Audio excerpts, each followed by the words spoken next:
Aqui eu vou continuar conversando agora com a mãe e o irmão da Messia Nakashima, também com o advogado da família, o doutor Alexandre Domingues, que acompanharam com a gente esse trecho importante da entrevista do doutor Olim. Márcio, boa tarde, viu? Como é que você está vendo essas declarações do doutor Olim, essa reviravolta que o caso sofreu com a prisão do vigia, que muita gente achava que nunca seria encontrado, te levou ao ponto de partida mesmo, que seria o Misael e nenhum outro? Infelizmente, né, tudo vem, né, daquela suspeita inicial, ela vem se confirmando agora, né, e através da confissão do Evandro, né, através do testemunho dele, depoimento dele, de que o Misael, o bispo, ele cometeu, né, o assassinato, ele que foi o autor do crime. Quer dizer, nenhuma surpresa para você?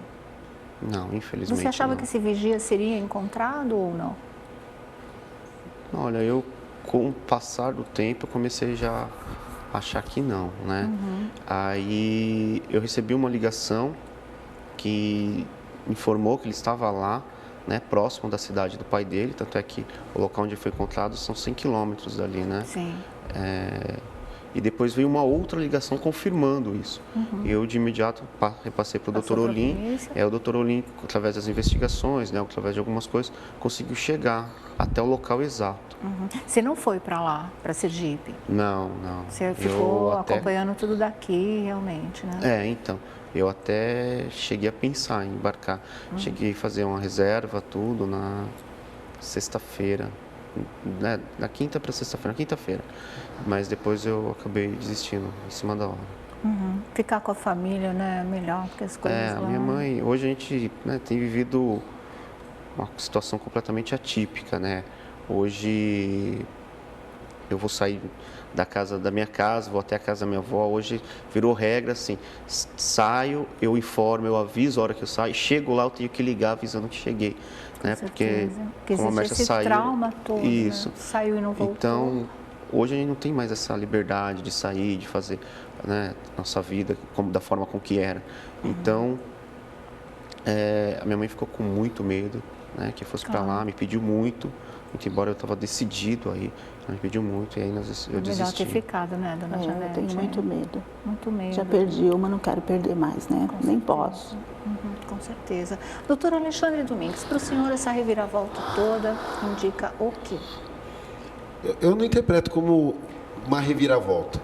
Já da última vez que estivemos aqui, eu disse que haviam elementos muito conclusivos até com relação à responsabilidade do ex-namorado. A gente teve muita cautela nesse primeiro mês de atuação de não fazer nenhuma acusação que não tivesse lastreada em elementos de prova. Até porque eu também sou advogado, eu também sou um defensor da presunção de inocência, não ia ser conivente com uma execração pública ou com alguma precipitação. A família tinha uma suspeita, tinha uma série de informações, todas passadas à polícia, e gradativamente tanto a família quanto a polícia foram apurando e foi depurando essa suspeita inicial, né? Já na última vez que estive aqui, há cerca de umas 2 semanas atrás, já estavam formando a minha convicção, né, no sentido da responsabilização do Misael, com algumas informações preliminares dos laudos, com algumas informações com relação aos rastreadores do carro do Misael, das ligações feitas pelos envolvidos, pelos suspeitos, pelo próprio Evandro, para com a sua família, para com a família do Misael. Tudo isso foi corroborando essa suspeita inicial. A confissão do Evandro é importante, sem dúvida que ela é importante, mas ainda acho ela incompleta. Eu acho que ele foi confrontado com as provas. Nesse ponto eu queria fazer um esclarecimento. Pode ficar à vontade. Que a gente tem ouvido algumas coisas, algumas pessoas têm repercutido no sentido de que a confissão veio na madrugada, que isso lembra os porões da ditadura. Eu me permito discordar. Primeiro que eu tenho informações de pessoas que estavam lá. A própria imprensa acompanhou a prisão do Evandro, inclusive a inquirição dele, a forma que ele chegou. Ele não foi forçado a dizer nada que ele não quisesse houve de forma dizer. nenhuma. Não foi de madrugada. Ele confessou ainda na sexta-feira, na noite de sexta-feira. E por que ele mudou o depoimento aqui em São Paulo? Falam que ele mudou. O que acontece é o seguinte, o doutor Olim, a partir do momento que soube que ele foi preso, se deslocou até lá, é bastante longe. Certo. É. Nesse meio tempo em que ele estava se deslocando, os delegados lá não tinham nenhuma informação sobre a investigação. O que eles tinham era um pedido de prisão. E tinham informações acerca da localização dele. Não sabiam quais eram os elementos que tinha no inquérito.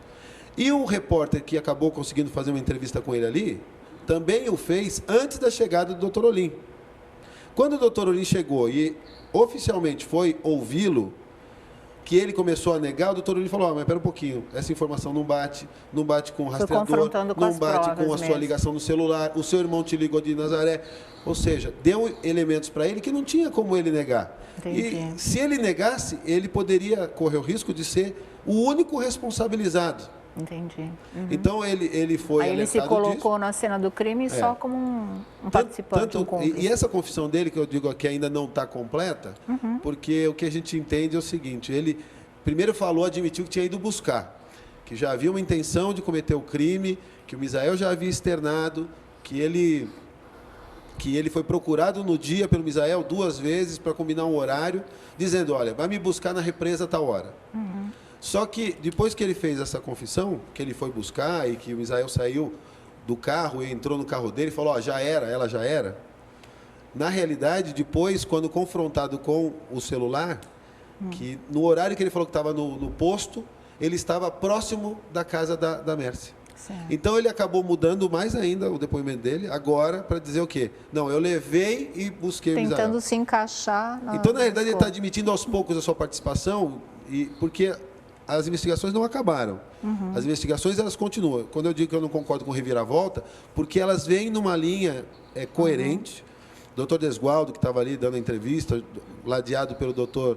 Olim, né, com toda a dificuldade que a polícia tem, a gente não tem dúvida Para de que a nós, polícia... assim, como público, até para mim, mesmo como profissional, a reviravolta vem no sentido de que ninguém esperava que ele fosse encontrado, mesmo porque se chegou a aventar a possibilidade de ele ter sido eliminado, de ter havido uma queima de arquivo. De repente, o vigia está vivo, é encontrado, é trazido para São Paulo, isso representa mesmo uma mudança nos rumos que as coisas poderiam tomar no sentido de, puxa, agora efetivamente vai se chegar ao culpado, mas nesse esse ponto sentido que mesmo. você colocou, da gente ter essa dúvida se ele estava vivo ou não, Ou não. ele próprio, no depoimento dele, traz uma informação bastante preocupante. O quê? Ele diz que foi para o Sergipe por medo, porque pessoas foram atrás dele. Ele disse que eram pessoas identificadas como policiais, que tinha uma outra pessoa num carro com farol aceso, e aí ele conseguiu se desvencilhar e essas pessoas teriam atirado nele. E aí, para nós, fica a dúvida, quem é que tem ou teria interesse em eliminar a vida do Evandro? Porque ele é um arquivo vivo, né? Então, daí mais um fundamento e uma razão para que a prisão do ex-namorado seja concluída e seja efetivada. Então, eu tenho certeza que ela vai ocorrer nas próximas horas, nos próximos dias, primeiro com a ajuda da população e com o empenho da polícia. Se a pessoa não deve, ela deveria ter se apresentado imediatamente. O fato dele estar foragido nesse momento, para nós é sintomático de que realmente ele está com medo aqui de ser acariado com o Evandro, porque a providência inicial que seria era ser interrogado e ser colocado frente a frente com aquele que o apontou como sendo o executor. Certo. Deixa eu falar aqui com a dona Janete. Dona Janete, a senhora tem que ouvir todas essas informações tristíssimas, sabendo, mas a senhora está querendo acompanhar todas essas investigações? Quero. Não dói muito, não é pegar a ferida e fazer sangrar mais ainda, como mãe? Olha, é muito difícil para mim, como mãe, mas eu acho importante, porque... Nada, o que eu tinha que passar, já passei, vou continuar sentindo muita falta dela e com o passar dos dias aquilo parece que vai aumentando. Vai se concretizando a ausência, né? Porque eu acreditava na volta dela. Acreditava que ela estivesse viva mesmo? Acreditava. Então aquilo para mim foi muito difícil. E também não achava assim, mesmo com aquela suspeita, eu achava que ele não seria assim uma pessoa... tão má, sabe? Quer dizer, a senhora ainda dava o benefício da dúvida para o Misael? Dava. E sim, eu não achava. Então, para mim está sendo muito difícil, mas eu acho importante acompanhar, porque eu não gosto de ficar assim, não gosto de ser enganada. Entendi. Sabe? Então, eu quero a realidade, já foi mesmo, então eu quero saber de tudo, quero tudo que está A acontecendo. senhora falou do Misael, né? Que a senhora até, como o Márcio tinha falado, a família toda já achava que aquele romance não ia terminar bem, ou não era uma coisa boa na vida dela. E a senhora está dizendo que mesmo assim não acreditava que ele fosse possível de fazer uma coisa dessa, de acabar com a vida da Mércia. Por isso, a mãe tinha certeza de que ela estaria viva e que ela ia voltar para casa, ia ser encontrada, ia voltar para casa. Agora, o Misael, nas entrevistas, inclusive eu fiz uma entrevista com ele, ele fala o tempo todo que a família não gostava dele, que ele não era bem aceito, que vocês fizeram tudo para que o romance terminasse. Como é que a senhora vê isso? Primeiro é mentira, tá? Porque eu já ouvi várias mentiras, várias coisas. E Ela não assim, é gostava lógico, dele? quando ela veio, ela me falou que ela estava namorando com ele. Eu, lógico, como mãe, eu conversei com ela, falei, ela falou, mas, inclusive falei, ele é separado, tem a menina, você é uma moça, você é Livre, nova, desimpedida, livre, né? sabe, coloquei, não, ele vai vir conversar com a senhora. E eu falei bastante com ele, sabe, conversei com a minha filha, mas assim, ela era maior, não gostei, eu não gostei, mas também... Não gostou dele ou não gostou do relacionamento? Do relacionamento. Não, ele até não era assim aquela pessoa que eu queria para meu genro.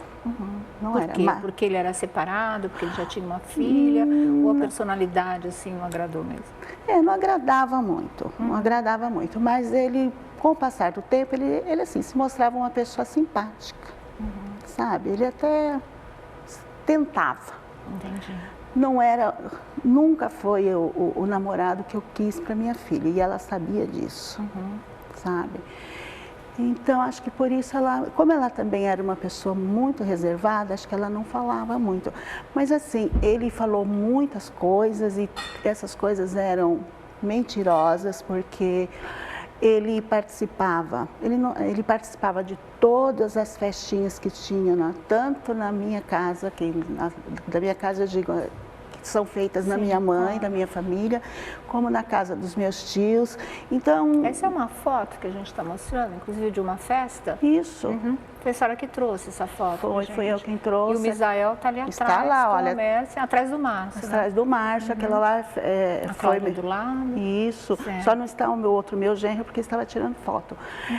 Aquela lá, essa foto aí foi a foto do meu aniversário. Eu fiz 50 anos e eles fizeram questão de fazer uma festa para mim. Ele estava lá. E ele estava, vocês podem ver que eles estavam lá, ele estava lá. E isso era normal. Normal, quer dizer, não havia uma discriminação, não havia uma não convivência, cada um para o seu lado, aqui a gente não te aceita. Não havia. Isso não havia. Ele chegava, todos cumprimentavam. Ele mesmo procurava se manter um pouquinho distante. Era ele, não éramos nós. Por quê? A senhora nunca soube?